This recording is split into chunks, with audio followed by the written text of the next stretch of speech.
Welcome to the Word in 10, a devotional from Dwell Community Church. Scott Risley here with a short word from the book of Genesis. The story of Joseph spans 14 chapters at the end of Genesis. It's the gripping story of a man who experienced heartbreak after heartbreak. As a child, his family had to flee for their lives from his great-uncle Laban. Then they fled from his uncle Esau.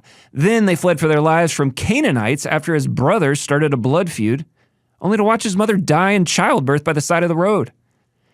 He was abused throughout his teens by his older brothers before they finally sold him into slavery, as Joseph wept and pled for his life. In Egypt, as a slave, he was sexually harassed, then sexually assaulted by his master's wife. Then he was wrongfully accused and unjustly incarcerated, where he rotted in a dungeon for about a decade. But you know the story, how in a single moment of time, God arranges for Joseph to be raised up to second in command of Egypt and put in charge of preparing for the coming famine.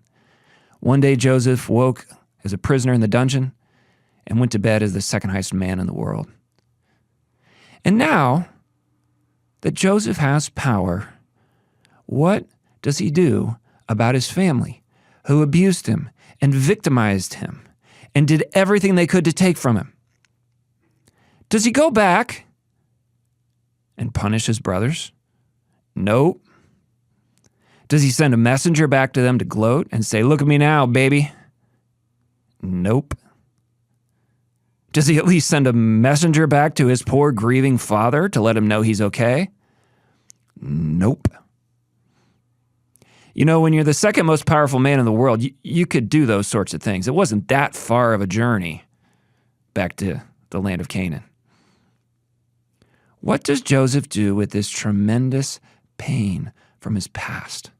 Some of us, we've been through what Joseph has been through, some elements of it. What does he do with the pain? Apparently, at first, he moves on with his life and tries to forget it ever happened. In Genesis 41:45, we read that he got a new name, Zaphanath-Paneah. He got a new wife who would have been high up in the Egyptian nobility. He had this great new job storing up excess grain throughout Egypt for 7 years. And God gave him 2 sons. He names his firstborn son Manasseh, the Hebrew word for to forget.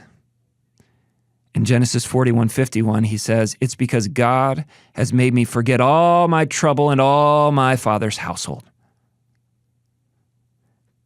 Joseph is trying to do what a lot of us do when we're hurt by others.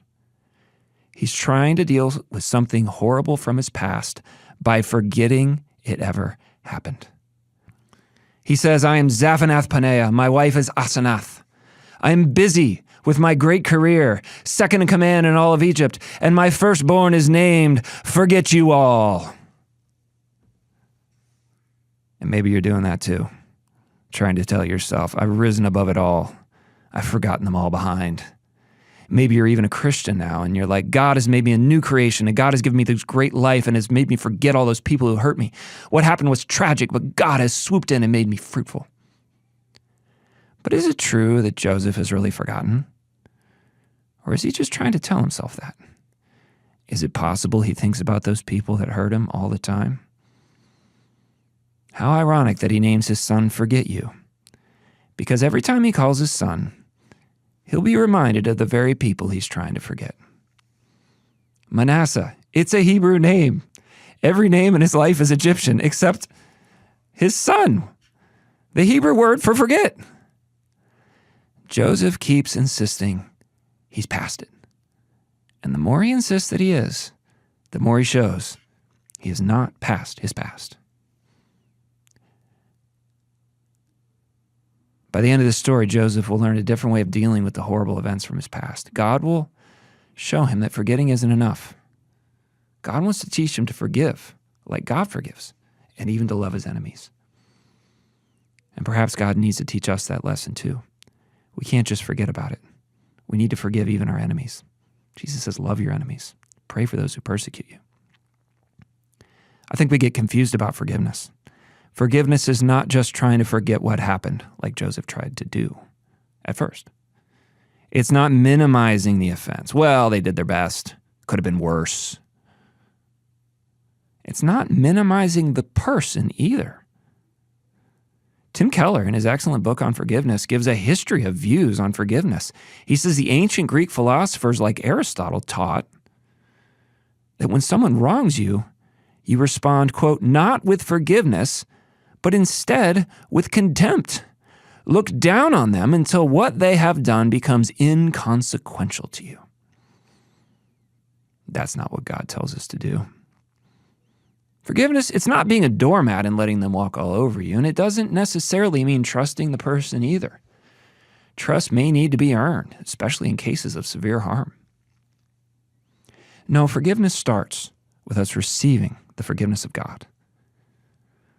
Ephesians 4:32, be kind to each other, tender-hearted, forgiving one another, just as God through Christ has forgiven you. Once you've received God's forgiveness, then, as sinners saved by grace, we extend the same forgiveness to others. We've been forgiven so much, and Jesus says the one who's been forgiven much loves much. We've been forgiven a huge, unpayable debt, and so we can forgive the much smaller debts that others have against us when they wrong us. You know, one promise we can always make is, I will not dwell in this wrongdoing. We will not keep punishing them or dragging out the past or gossiping to others about it. However, there are other forgiveness promises that could depend on the other person's response. I will not bring this up again with you. I will not let this come between us. You might need to have some hard conversations with that person. There might need to be some boundaries set up. There might need to be a process of earning trust. The rest of Genesis narrates the road to forgiveness for both Joseph and his brothers. We read about his reunion with his brothers, and Joseph does not reveal himself to them at first. He doesn't reveal himself until he's certain they're sorry for what they did. He even hatches a plan to give him the option to rescue his younger brother Benjamin from them before they can do the same thing to him that they did to Joseph. But in the end, he sees the work God has done in their lives. He breaks down and sobs, revealing his true identity and initiating reconciliation. A final lesson we learn from the story of Joseph is that forgiveness isn't easy. Even at the end of the book, you see the relationship with the brothers never quite healed. In Genesis 50, after Joseph's father dies, years after Joseph has forgiven his brothers and provided for all their needs, his brothers come to him again, begging for forgiveness, begging that Joseph not execute them now that their father has passed away. And it says in Genesis 50, verse 17, when Joseph received their message, he was furious with his brothers. No. When Joseph received the message, he broke down and wept. He broke down and wept. It's still painful after all these years. Then his brothers came and threw themselves down before Joseph. Look, we're your slaves, they said. But Joseph replied, don't be afraid of me. Am I God that I can punish you? You intended to harm me, but God intended it all for good. He brought me to this position so I could save the lives of many people. No, don't be afraid. I will continue to take care of you and your children.